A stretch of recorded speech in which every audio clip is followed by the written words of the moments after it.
In today's video, I'm going to teach you how to find and install extensions in Cursor.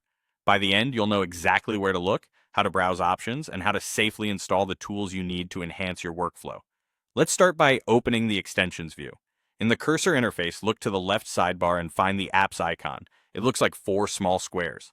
That icon is your entry point to everything related to extensions. If you don't see the sidebar at all, no problem. Near the top right of Cursor, next to the settings icon, there's a toggle to show or hide the sidebar.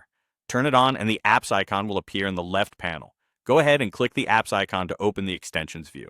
Here you'll see sections like Installed, Recommended, and Popular. Installed shows what you already have, which is helpful for keeping track of your current setup.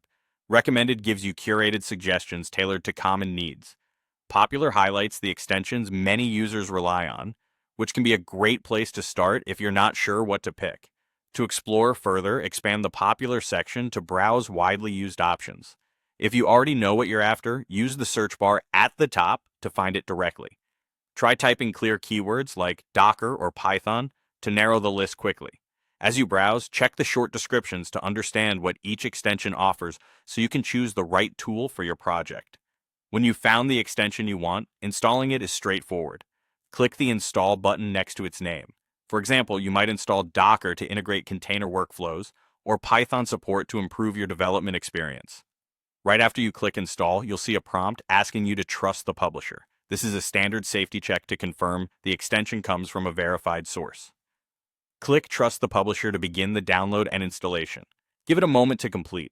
You'll typically see the button change state, and once it finishes, the extension will show up under the Installed section. That's your confirmation it's ready to use. If you don't see it immediately, wait a few seconds while Cursor updates the list. And that's it.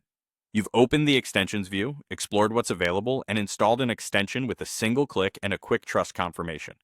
Try a few different extensions to tailor Cursor to your workflow and enjoy a more powerful, personalized development environment.